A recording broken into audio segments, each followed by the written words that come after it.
For a limited time only, buy an Intel Core i5 or Core i7 CPU and get a free 3-month subscription to iRacing.com. Available from participating retailers. Click the link in the video description for more details.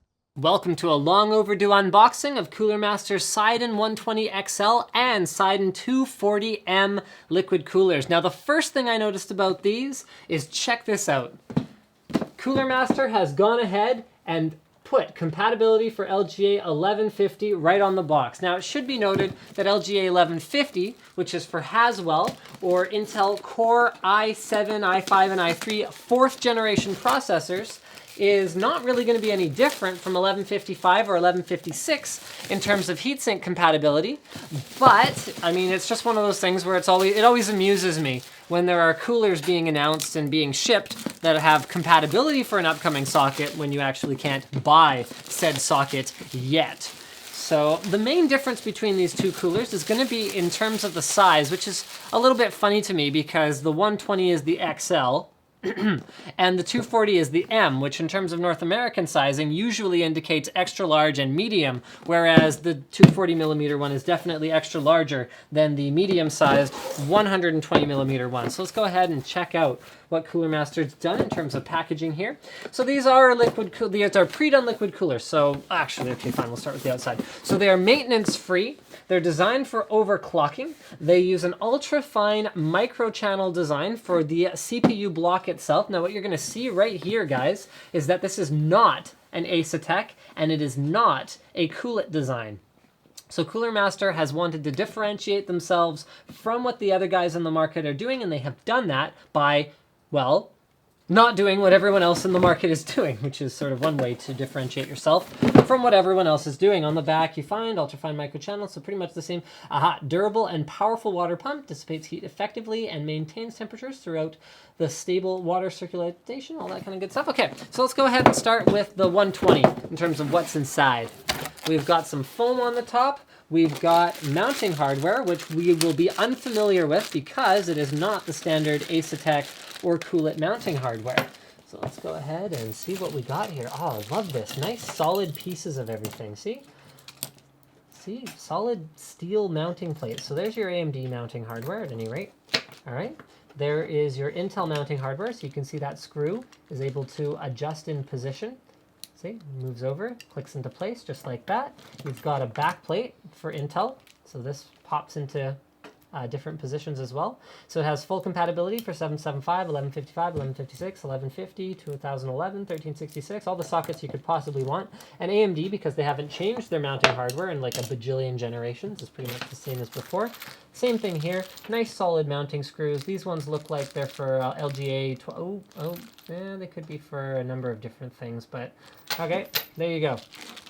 Again, more solid pieces here. So it looks like the way it mounts is the back plate comes through the board, goes into one of these guys, and then the cooler itself mounts to that piece from the other side from the top. I like this system. There's a number of different coolers that have used it in the past, and I find it's very solid, very sturdy, and works very, very well. They've also included a splitter for the two fans. So there's a Pwm Splitter, which is awesome because it means that you can provide PWM control for both of the fans without actually,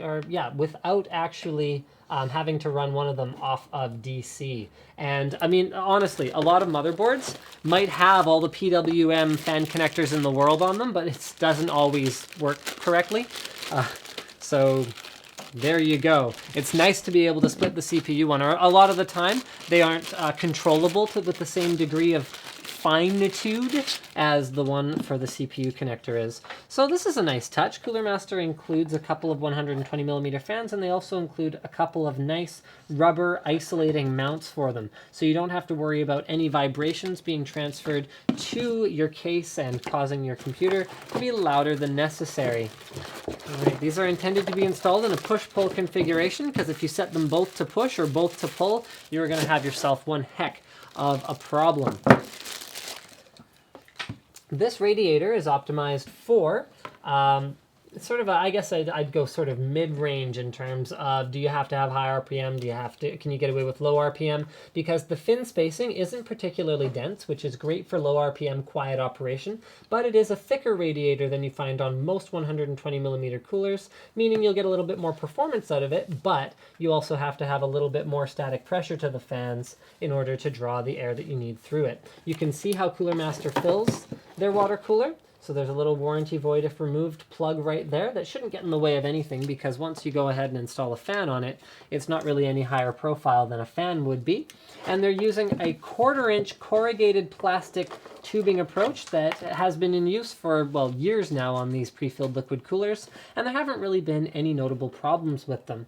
There's also a rotating fitting right here, so you're going to have the flexibility to mount it either sort of this way, facing down, or if you rotate those like that, this way, facing up, just like that.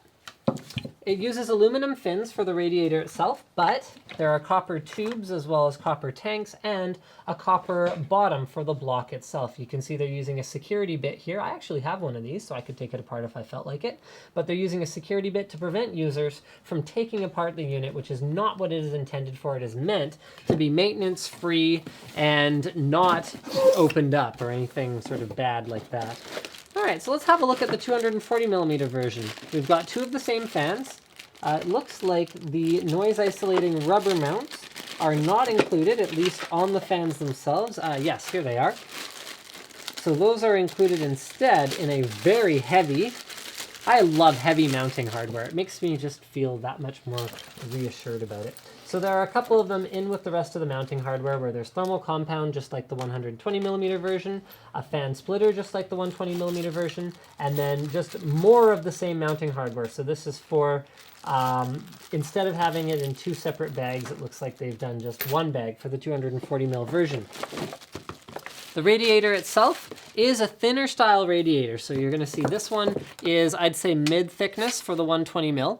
And then this is more like standard thickness, and then there are some that are actually larger and thicker than this one, but those are much more rare than these ones, and that's for compatibility reasons. Not all cases are compatible with the thicker style radiators. This one, in order to make sure that it gets the performance it needs, uses a much more dense fin arrangement right here, so you can see that it's all about surface area, guys. So if you have a thicker radiator and you use a less dense fin arrangement versus if you have a thinner radiator and you use a more dense fin arrangement, what you've done is you've actually, in both cases, increased the resistance to air passing through, but also increased your surface area and improved performance. So generally speaking, the less dense, the more optimized it is for low RPM fans, and the thinner it is, the more optimized it is for low RPM fans. Whereas, if you were to put even double the density in here and put, like, you know, jet turbine fans on it, you could squeeze more performance out of this form factor, because surface area is king. And that's why the dual 120mm version will perform better than the single 120mm version.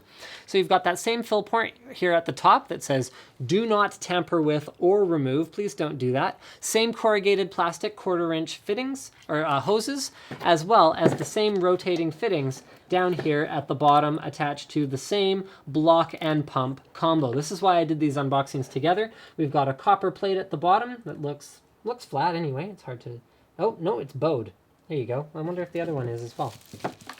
You can tell if you look at them in the light just right. Yep, they're both bowed. So what that does is it increases contact pressure and reduces temperatures as long as you design a mounting mechanism that's correctly sort of optimized for it. So if you have a CPU here, and then you have a bowed, so this is flat and this is bowed, and you have a bowed surface, and then you clamp it down, what can happen is you can end up with two flat mating surfaces, whereas if you take two flat mating surfaces and you clamp this down a lot at the edges, you can end up with a cavity in the middle. We discovered this, or it must have been back in around 2008, 2009. D-Tech figured it out with their bowed block that they were putting O-rings in order to bow out the base of it and get a tighter mounting point. So there's a little water cooling history lesson for you. Coolermaster is using a very high quality sleeving on the connector, so the pump is powered by a 3-pin that you really can't see any of the color of the wires inside. I like this, it's a nice touch, makes your build look nice.